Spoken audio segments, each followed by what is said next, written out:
जी अस्सलाम वालेकुम। उम्मीद करता हूँ आप सब खैर खैरियत से होंगे।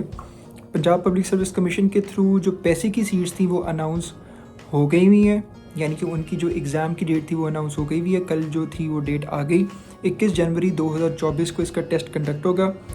जैसी डेट मैंने शेयर की उसके बाद बहुत सारे लोगों का ये कंसर्न था कि हमारी रोल नंबर स्लिप नहीं आई, तो हमने डाउनलोड नहीं की, हमें ये नहीं पता हमारा सेंटर कौन सा है, तो हम रोल नंबर स्लिप कहाँ से आएगी, कैसे आएगी, और हमें सेंटर का कैसे पता चलेगा और किस टाइम पे टेस्ट है वो पता चलेगा। तो आज जो है आपकी जितनी भी रोल नंबर स्लिप्स हैं वो अपलोड हो गई हुई हैं। आप अपने पोर्टल से वो डाउनलोड कर सकते हैं या फिर आप अपनी ईमेल को चेक करेंगे। जैसे ही आप अपनी ईमेल जो आपने दी थी वाइल अप्लाइंग फॉर PPSC पैसी सीट्स, तो वो ईमेल पे आपकी ईमेल आ जाएगी पंजाब पब्लिक सर्विस कमीशन की तरफ से। उसके अंदर वो लिंक भी गिवन होगा, साथ आपका नाम, आपकी जो सेंटर है उसकी डिटेल लिखी होगी। मिसाल के तौर पे लिखा होगा शायद कि 2 बजे से 4 बजे तक पेपर है, और अगर लाहौर की बात करें तो हो सकता है ये लिखा हो कि सेंटर वेन्यू क्या है, तो वेन्यू लिखा होगा कि जी ये PPSC सेंटर है जौहर टाउन में, या जहाँ पे भी जो सेंटर बना होगा वो आप XYZ देख सकते हैं अपने मुताबिक। तो आप वो स्लिप्स को डाउनलोड कर लें।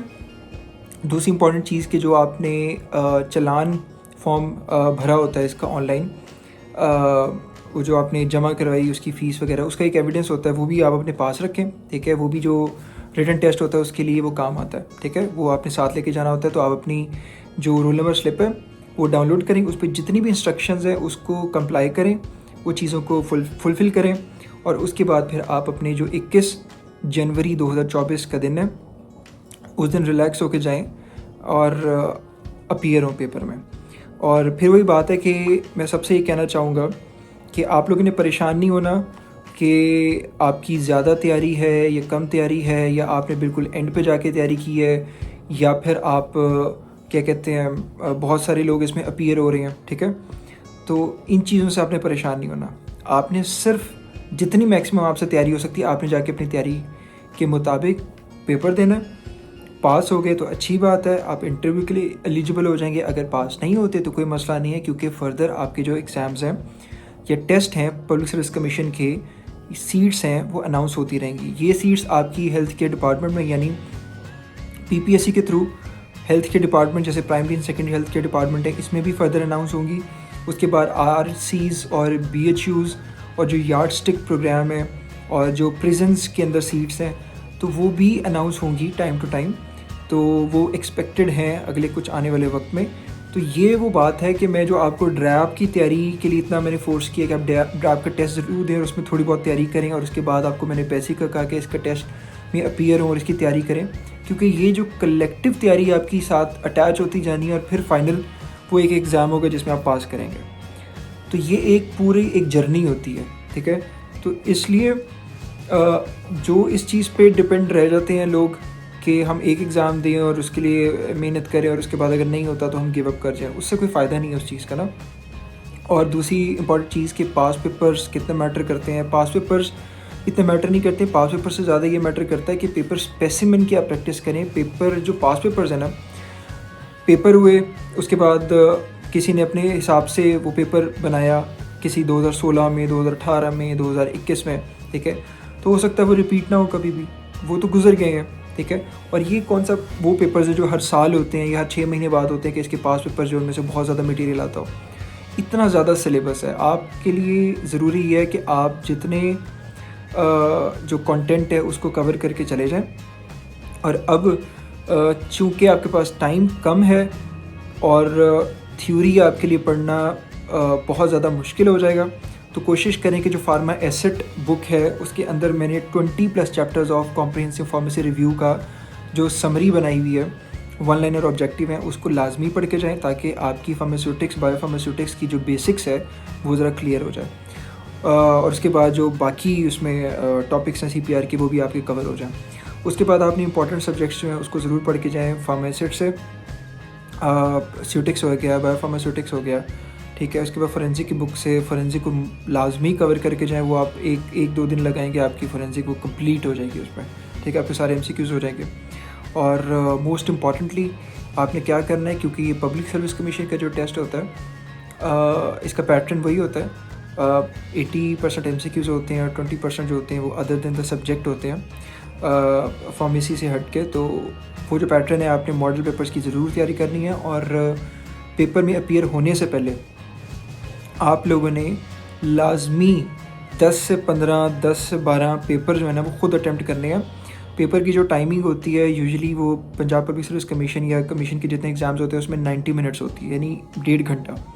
तो 1.5 घंटे में आपने जो मॉडल पेपर डेली की बेस पे आप करेंगे, आज से शुरू कर दें, कल से शुरू कर दें, परसों से कर दें, लेकिन 21 से पहले आप, मेरा एक सजेशन ये है कि आपने 10 से 15 जो पेपर्स करने हैं।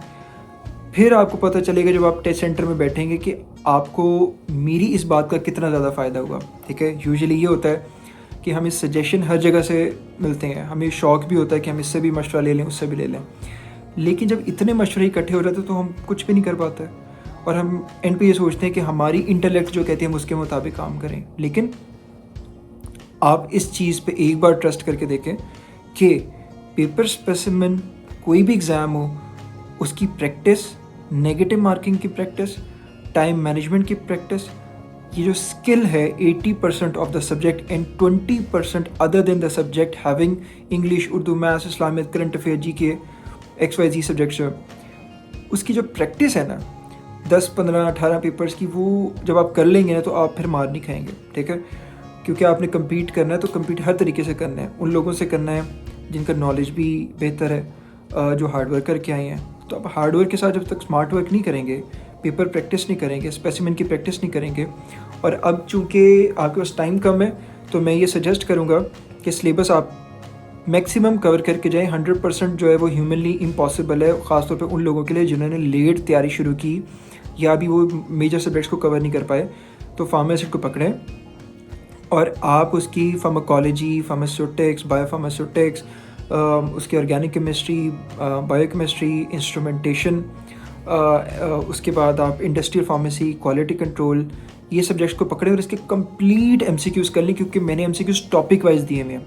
अगर किसी के पास इतना टाइम नहीं है कि उसने थॉरो थ्योरी पढ़ी है, तो वो जो MCQs हैं उसको नज़र मार के चला जाए। तो वो MCQs को डिज़ाइन इस तरह से किया गया है, सिलेबस को सामने रखे, कि वो आपको इस तरह से लगे कि कम से कम आपने पूरे सब्जेक्ट को कवर कर लिया, इतने डिटेल्ड MCQs में बना दिया। ठीक है, ये साइकी जो है स्टूडेंट की, इसको समझते हुए और ये जो 11th आवर के ऊपर प्रिपरेशन की चीज़ें होती हैं या करते हैं लोग, इनको देखते हुए ये चीज़ें डिज़ाइन की गई थी। तो मैक्सिमम इससे फ़ायदा उठाएं। जो चीज़ नहीं समझ आती आप लोग मुझसे पूछ लें, और मेरा मकसद ये नहीं है कि आपको किसी एक एग्ज़ाम के पीछे लगा के कह दूं कि बस अगर नहीं हुआ तो बस हार मान जाए। नहीं, ये वो तैयारी है जो मैं आपकी ड्रैप या फिर पिछले जो PPSC था 114 सीट्स वाला, उसके बाद ड्रैप हो गया, उसके बाद आपका ये एग्ज़ाम आया PPSC पैसी का, और इसके बाद ये सारी तैयारी आपकी कैरी फॉरवर्ड होगी और उस एक एग्ज़ाम में जाके इन्वेस्ट होगी जो आप पास कर जाएंगे। ठीक है, जहाँ तक मेरी किसी सपोर्ट की ज़रूरत हो या आपको कोई टॉपिक समझना हो, ठीक है, तो आप laikhan.com पे जाएं, वहाँ पे आप अपने हिसाब से बुक माई सेशन में जाएं और जो सब्जेक्ट स्पेसिफ़िक चीज़ें हैं उसके हिसाब से अगर आपने कुछ समझना है तो आप वो सेशन को बुक करवा लें, मेरे साथ टाइम को स्केड्यूल कर लें, मैं आपको टॉपिक जो है वो फौरी तौर पे पढ़ा दूँगा। ठीक है, अगर फोरेंसिक को समझना है वो पढ़ा दूँगा। ठीक है, और ये सेशंस और इन चीज़ों को इसलिए मैंने रखा क्योंकि जो बिल्कुल पैशनेट इंटरेस्टेड स्टूडेंट्स हैं जो कि एक चीज़ को समझना चाहते हैं, वो 1-to-1 मेरे से बात करके वो चीज़ को समझ सकते हैं। ठीक है, तो ऑल द वेरी बेस्ट। और 21 को है, कोशिश मैं करूँगा कि आपके जो मेरे नियरेस्ट सेंटर कोई अगर है पड़ता है तो मैं उसमें आके आप लोगों से मिल भी सकूँ और आपको मज़ीद मोटिवेट कर सकूँ। और आपके कोई क्वेश्चंस होंगे तो हम बिफ़ोर या आफ्टर वो मैं अनाउंस कर दूँगा सेंटर में, मैं किस सेंटर में आ रहा हूँ और कब आ रहा हूँ, तो वो हम वहाँ पे मिलेंगे सारे, और वहाँ पे आप अपनी क्वेरीज जो है वो फर्दर मुझसे पूछ सकते हैं। अब फिर मैं आपको अगला जो आपका गोल होगा या एम होगा उसके लिए मज़ीद गाइड करूँगा। All the best.